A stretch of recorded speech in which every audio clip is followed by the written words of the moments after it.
there were two simultaneous privatization. Actually, there were three simultaneous privatization agendas going on, swirling around the Iraq War. There was the one that we could see from Bremer, which he was very open about, you know, riding in and announcing the privatization of the state companies.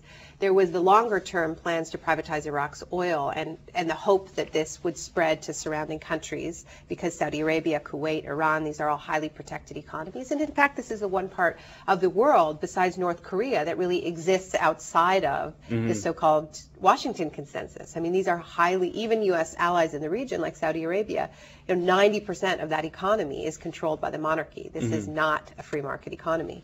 So, you know, there were there were ideas that there would be a tsunami of oil privatization, and papers written by the American Enterprise Institute at the time explaining this. So, but the third level of privatization was inside the military itself, and this was a huge part of Rumsfeld's transformation vision. And on September the 10th, 2001, on that fateful day, Donald Rumsfeld unveiled this plan in a town hall meeting at the Pentagon, an extraordinarily controversial speech that he made, where he declared war on the Pentagon bureaucracy and unveiled a vision for a sort of hollow military. And it was basically, he went in there like a sort of new economy CEO that was saying, you know, we're not going to produce products anymore, we're going to produce brands, and we're going to outsource everything. And this is what he was saying to the Pentagon bureaucracy. He was saying, why are we sorting our own mail? Why do we have doctors treating soldiers when this can be done by private companies? And he had a huge list of things that were being done in-house that he believed could be done by private companies. And, you know, let's remember that he spent 2.5 decades in the private sector. I argue that he was very much a card-carrying member of what I'm calling the disaster capitalism complex. He was chair of the board of Gilead Sciences, which is a company that produces AIDS drugs and Tamiflu, which is the treatment of choice for avian flu, which is, you know, in other words, it's a company that actually profits from the threat of disaster and pandemic. And, you know, he had a vision. He had this vision of the hollow state.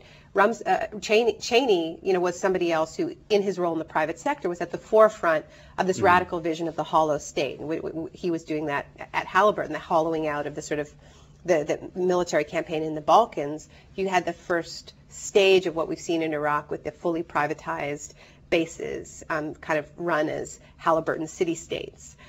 So, you know, so what I'm arguing in the book is that Plan A was, in fact, to turn Iraq into a model free market economy. That was the real wish. But the project was rigged so that it couldn't fail, which is to say that when Plan A turned out to be a drastic miscalculation and Iraqis rejected this and the insurgency began, that because the privatization ethos had entered the heart of the invasion itself under Rumsfeld, where you had this, you had a very downsized army surrounded by contractors, and as things got worse in Iraq and Rumsfeld refused to send more troops, that meant that contractors filled the gap, and you had this very dramatic mission creep that we're continuing to see. More with Naomi Klein and Franklin Foer in a moment. Next Sunday on Book TV, Lynn Cheney, wife of Vice President Dick Cheney and senior fellow at the American Enterprise Institute.